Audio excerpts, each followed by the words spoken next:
Hey everyone, I'm back with a new video about transgenderism. Today I'm going to be talking about an article I wrote for the 5th column called Are There Good Reasons to Oppose Transgenderism? The reason why I wrote that was to sort of outline some of the main reasons why I oppose this ideology. Another reason why I wrote it was because I really want to take on the myth that the only reason that you could oppose this ideology is because you're hateful or you're a bigot or that you have some sort of phobia, which is an irrational fear. And so my argument is that there are legitimate and common sense reasons to oppose this ideology. And a lot of these reasons are, for me, informed by the fact that I grew up with gender dysphoria, coming to understand my own identity in regards to transgenderism and this idea of someone being born in the wrong body.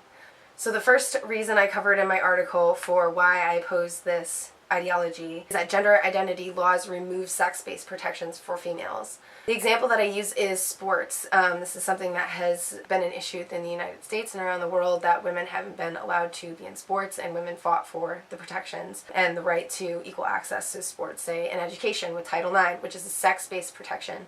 So feasibly, with the language of gender identity, we could have two teams, one that's meant to be for biological males and one that's meant to be for biological females or women, both completely occupied by males, as long as the men who are on the quote-unquote women's team identify as women. So this is how sex-based protections are canceled out with gender identity laws. You can't protect women if the category of woman is something that can just be identified into by anyone. And it brings up the reality of the purpose of protecting females, say in something like equal access to sports in college using Title IX, is because women did not have that. So using the language of gender identity, we're going in the direction again where it would be possible that women wouldn't be able to participate in sports because those roles would be filled by biological males. This has already happened. There's sports teams in Iran which are supposedly women's sports teams but are occupied completely by men who identify as women. And so in a really kind of backdoor way, we see all the rights that women have been fighting for becoming eradicated by transgender identity laws. So if we add gender identity laws into, say, Title IX, which is something that allows women equal access under the law based on sex, then women would no longer be able to claim discrimination, say if the entire sports team was made up of biological males. Because of the language of gender identity being added to the law, it would then be considered equal to identify as a woman as to be a woman.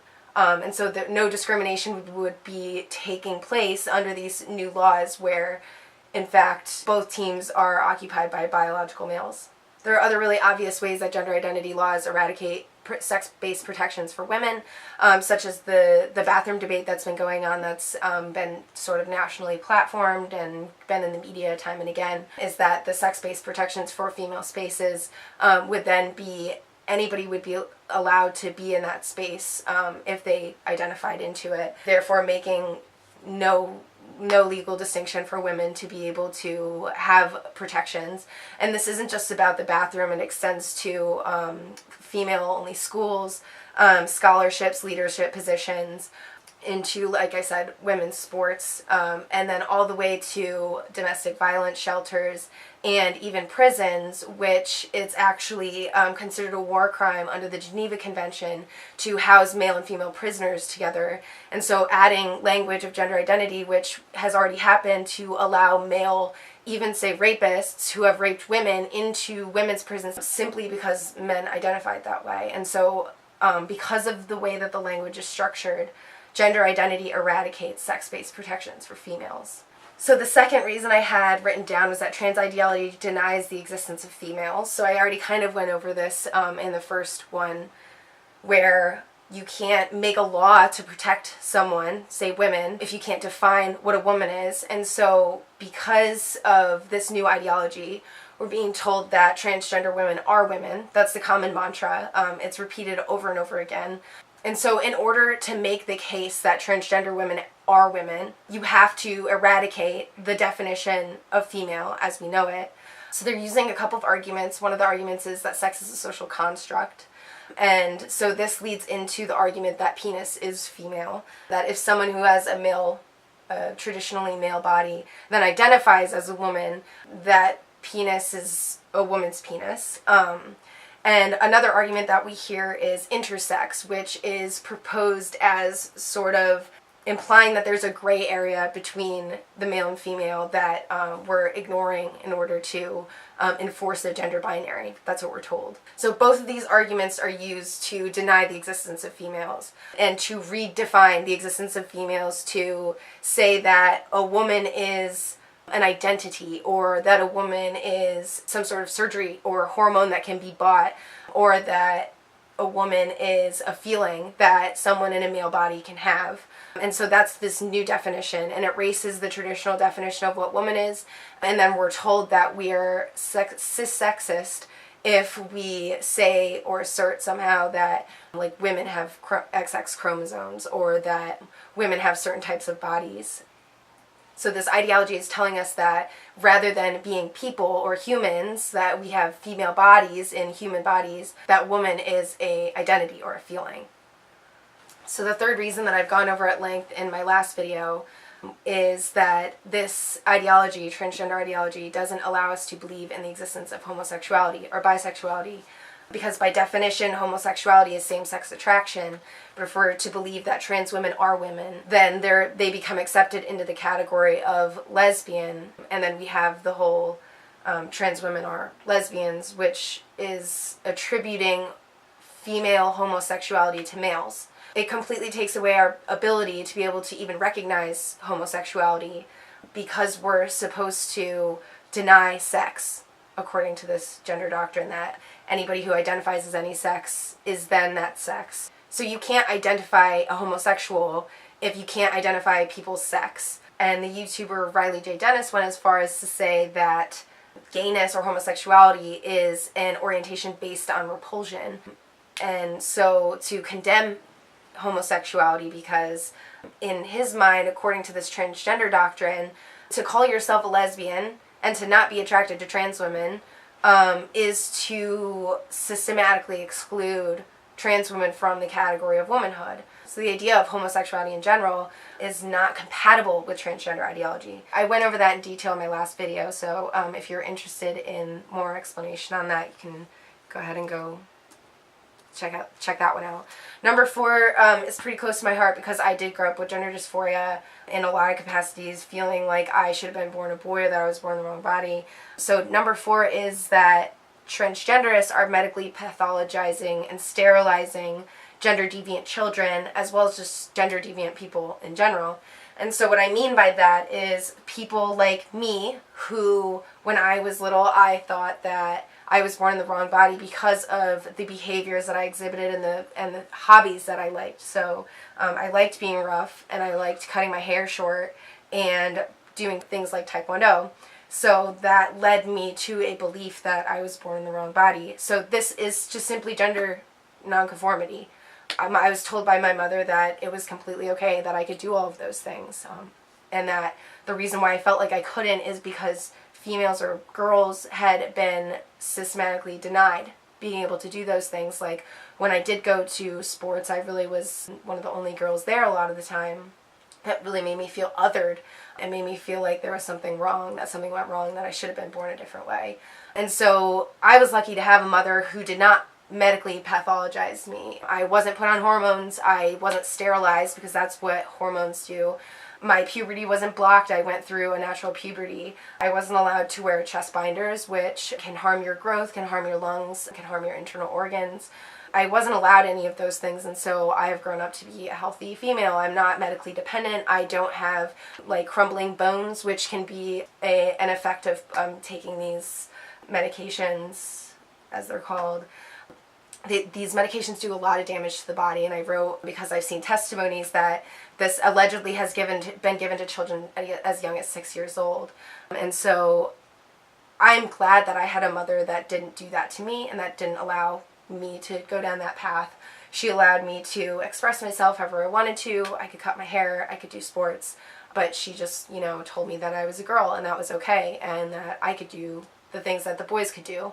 And so it's just, basic feminism. So from suppressing puberty to taking hormones of the opposite sex, to the sterilization that it causes, to the testosterone shutting down a female uterus and causing females to need hysterectomies. These treatments cause a lifelong dependency. So if a female ends up having to get her uterus removed, she is then medically dependent on these new hormones, which is a lifelong dependency. And we really haven't seen, or we don't know what puberty blockers do. We don't know what effects these are going to have. And this medicalization is because of gender nonconformity. That's what we're seeing. So I've listed a couple things in the article, as well as I've gone over this on my channel. There was a Vice reporting of transgender youth that went over the same thing, that people like Jazz Jennings, or the child named Kai who was covered in Vice, who are being medically pathologized because specifically, and is noted time and again, because of this gender nonconformity. So Jazz is a little boy who likes purple and pink and princesses, and this child Kai was a little boy that didn't like trucks, and he liked tutus. So instead of just allowing them to like those things, to like tutus instead of trucks, we have to medically pathologize them and attribute this to some internal gender identity that's expressing itself. And we're just being told time and again that if we don't do it, then these kids are going to kill themselves. And so not a lot of critical thought is going into it.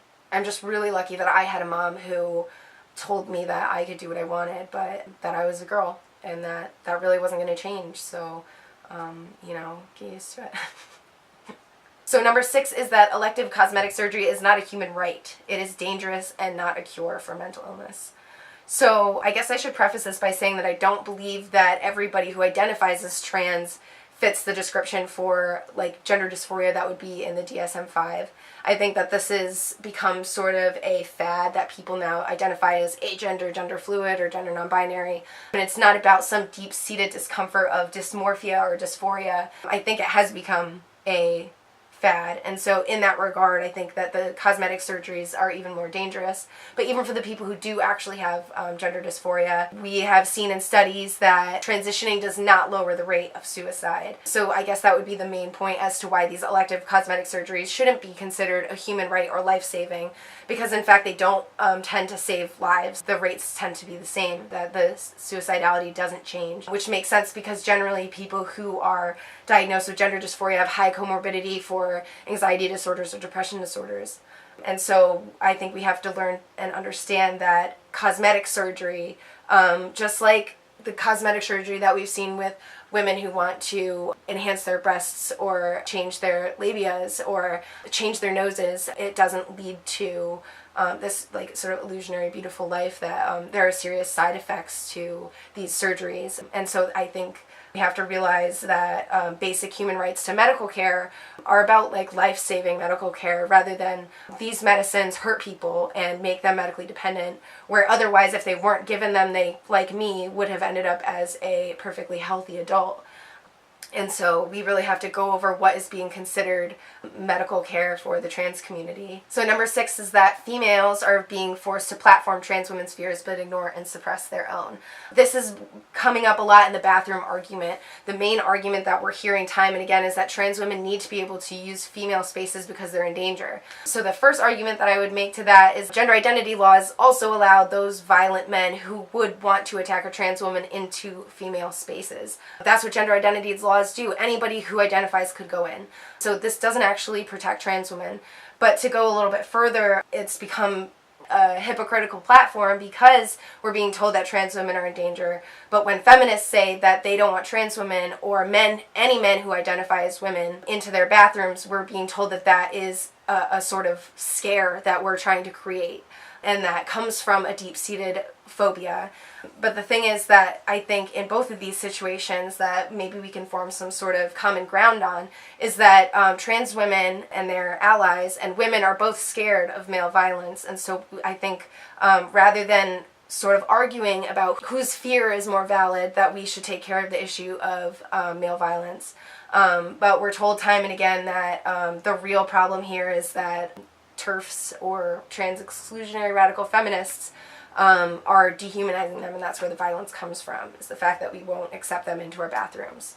But since these bathroom laws do not protect trans women either, I don't know why they're considered a good idea. Number 7 is probably one of the most shocking and important reasons that I oppose this ideology, a theory called the cotton ceiling that has been platformed by mainstream transgenderists. And this idea, the cotton ceiling, is that lesbians are bigots or systematically oppressing trans women because they will not consider them within their dating pool. And so this is the general idea that if you accept trans women as women, then you're going to have to accept them as lesbians as well. So this really comes up when lesbians or homosexual females assert that they are not interested in penises, and that even if they would say they would perhaps might date a transgender woman post-op or after the sex reassignment surgery, they're told that this is like systematically denying them the privilege or right of being a woman, and that a penis doesn't make someone a man, which is an extension of transgender ideology.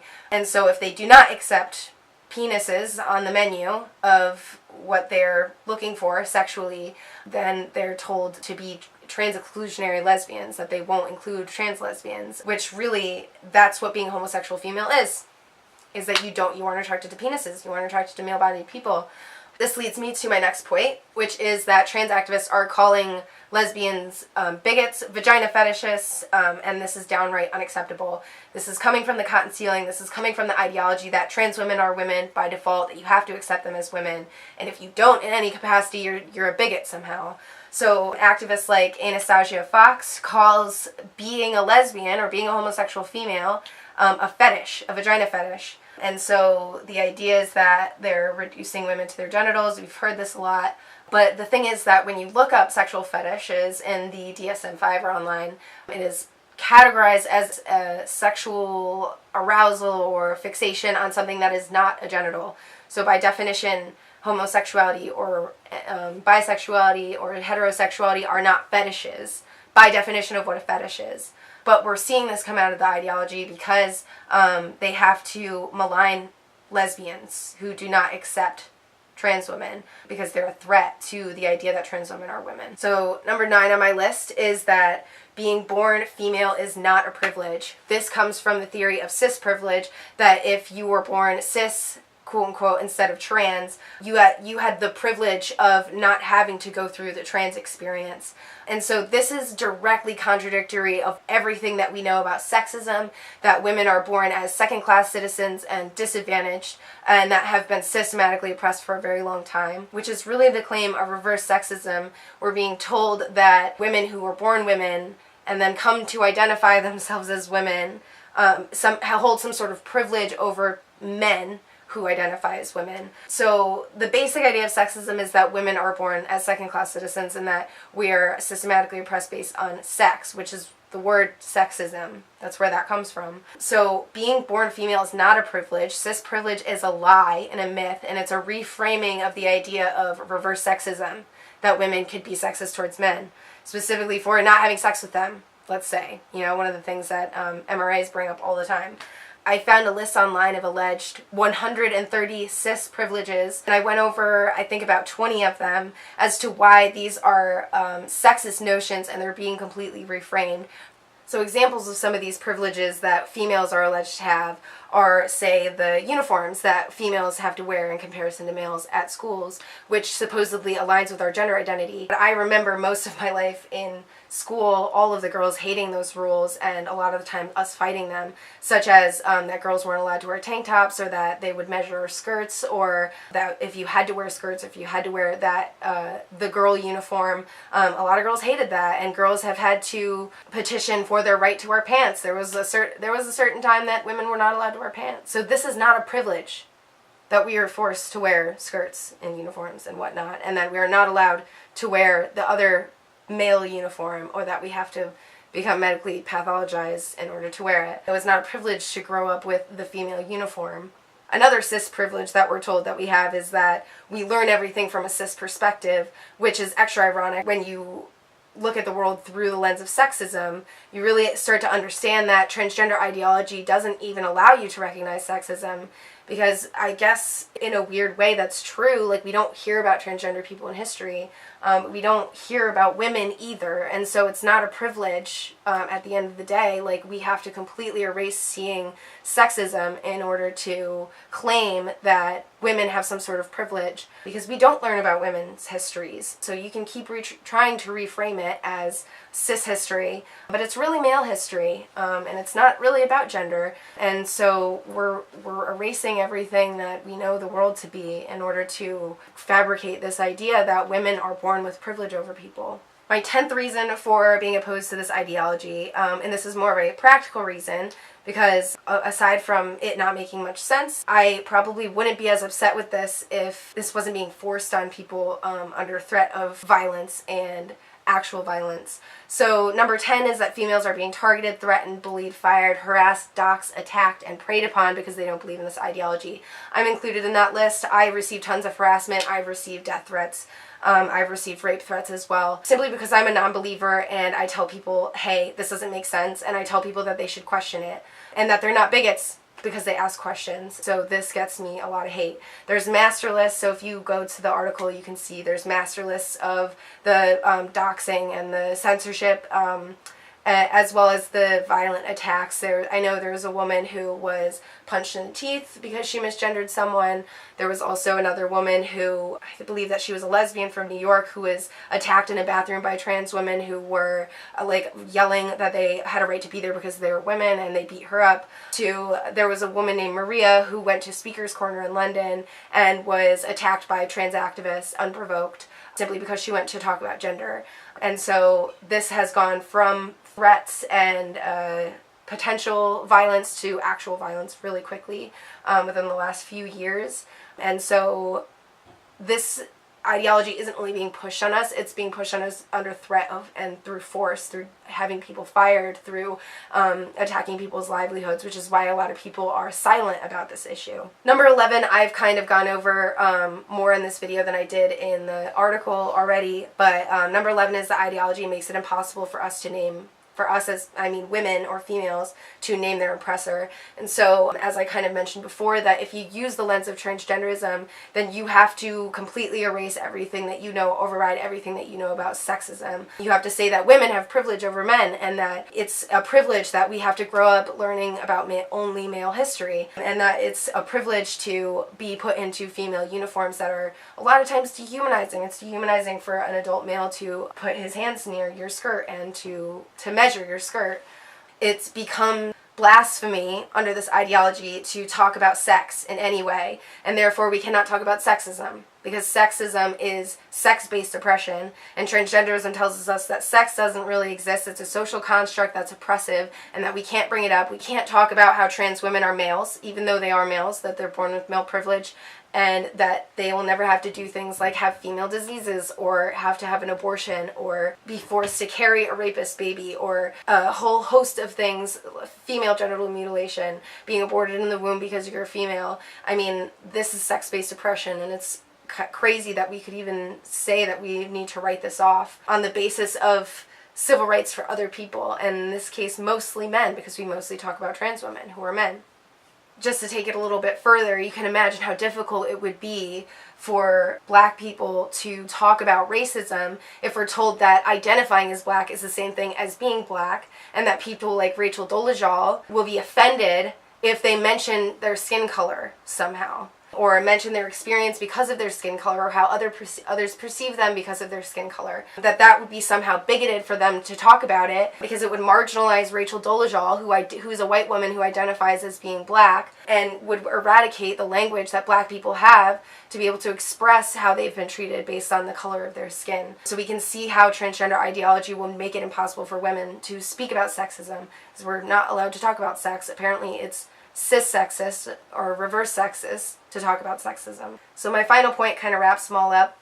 This entire ideology is incoherent and anti-female and anti-reality. It is doublethink to say that trans women are women.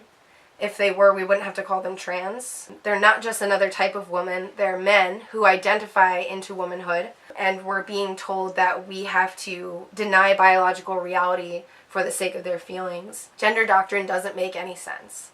That's as simple as I can put it. If you want to, you can go to transgender activists, you can come to radical feminists such as myself, and you can ask them these questions. You can ask them, as we have many times, what a female is. And they won't be able to give you a coherent definition, because the idea behind it is that they want to eradicate the definition of female so that anybody who identifies as female can be female. For these reasons, and for many more reasons, I campaign against this ideology. So that's the end of my list. If you have more questions, I would say do some research. Don't take my word for it. Maybe look into the article that I wrote and look into it yourself. Look at the links that I posted and ask some questions. Ask transgenderist questions. I think that's one of the most potent things, because this ideology doesn't make any sense. And so it's really easy to poke holes into.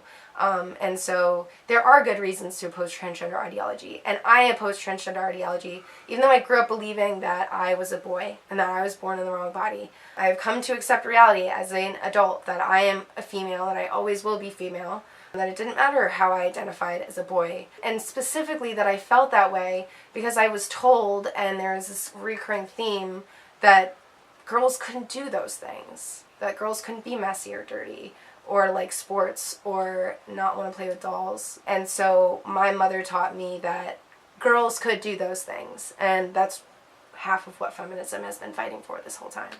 So I'll leave you on that.